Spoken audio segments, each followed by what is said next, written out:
ఇగో చెరుకడు కట్టవుగా అన్నదట సాయి సంసారే కానీ ముత్తిని గుంజుకరా పర్ర ముక్కు కదా అన్నదట. ఈ ముచ్చట ఏం చెప్తున్నా అంటే ఇవాళ అసెంబ్లీలో మన అది కేసీఆర్ అల్లుడు కేటీఆర్ రామారావు ఆయన పేరు వింటేగా ఆ కేటీ రామారావు వాళ్ళ బావ దగ్గర 7 ఫీట్ ఉంటట్టు ఆయన ఏం చెప్తున్నా అంటే ఈ కాంగ్రెస్ పార్టీ వాళ్ళు పాడైపోను వీళ్ళంతా మందాగొస్తురా పాడుగాను తాగొస్తున్నట్టు వీళ్ళందరికీ పైపేయాలని అంటుండు. ఇక ఈ ముచ్చట కాంచి ఊర్లలో జనాలు ఏమనుకుంటున్నారు అంటే వామ్మో తాగుడు గురించి ఈ పార్టీ వాళ్ళే చెప్పాలయ్యా వీళ్ళ మామ గతంలో హెలికాప్టర్ ఎక్కి ఇక సపోర్ట్ చేయగరా అంటే వస్తే తప్పుకుని కింద పడితే ఇజ్జత పోయింది. మన రాష్ట్రం కాదు పక్క 10 రాష్ట్రాలకు తెలిసిపోయింది. మీ రాష్ట్ర ముఖ్యమంత్రి తాగుబోతుడు ఉన్నట్టుగా అనుకుని దేశం మొత్తం చూసింది. ఇక తాగుడు గురించి మళ్ళీ ఈయన మాట్లాడుతుండు. ఇక కొంతమంది ఏమనుకుంటారు అంటే పార్టీలు ఉన్నోళ్ళు పాడైపోను ఈ అల్లుడు మనిషే పెరిగిన తాసేటోళ్ళే కానీ బుర్ర పెరగనట్టుంది ఏమే తాగుడు ముచ్చట పెడితే గుర్తు వచ్చేదే కేసీఆర్ పాడై ఈ ఎన్నో తాయి పైన గురించి మళ్ళీ ఈ అసెంబ్లీలో తీసుకొచ్చి గుర్తు చేస్తుండు మర్చిపోయినట్టు మళ్ళీ గుర్తు చేస్తుండు.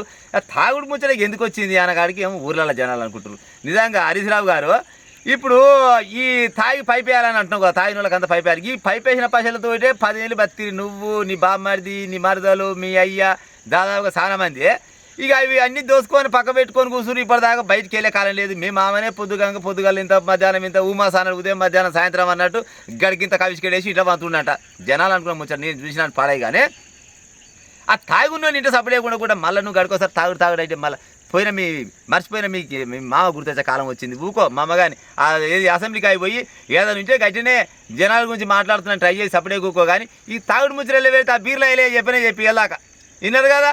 ఇక తాగుడు ముచ్చట అంటే బ్రాండ్ అమ్మేటర్ మీ పార్టీ వాళ్ళే పాడే మా పార్టీ వాళ్ళు ఏడాది పైప్ ఏదనంటే ఏదామన్న కాడికి వచ్చారు. నిజంగా పుసుకున్న పైప్ వేస్తే వాళ్ళకైనా ముందుగా మీరే దొరికి పాడవుతారు కానీ జర తాగుడు ముచ్చట బంద్ చేయరు. ఎందుకంటే దానికి అంబాయిటర్లే మీరని మన రాష్ట్రం కాదు పక్క 10 రాష్ట్రాల కనుక అసలు ముచ్చట ఇంకోటి కూడా ఉంది. హరీష్ రావు గారు మొన్ననే కదా మీ మరదలు ఈ దొంగసార కేసులా ఈ లిక్కర్ కేసులా ఢిల్లీ కాదు ఏకంగా ప్రపంచమే తెలిసిపోయింది పాడైపోను పోయిన అంటే పోంగ 3-4 నెలలు జైలు తోలితే తర్వాత మమ్మగాని మయ్యగాని అని అడవిలేని అడంగిడంగా ఇక పోతే పోనీలే మన 4 రోజులు బయటకు వస్తుందని తీసుకొచ్చిన ముచ్చట. ఆ ముచ్చట మర్చిపోయి ఇవాళ తాగొచ్చిరు అంటే తాగుడికి ఇక చెప్పుకుని సిగ్గిపోద్ది కానీ జరుగుకో ఇక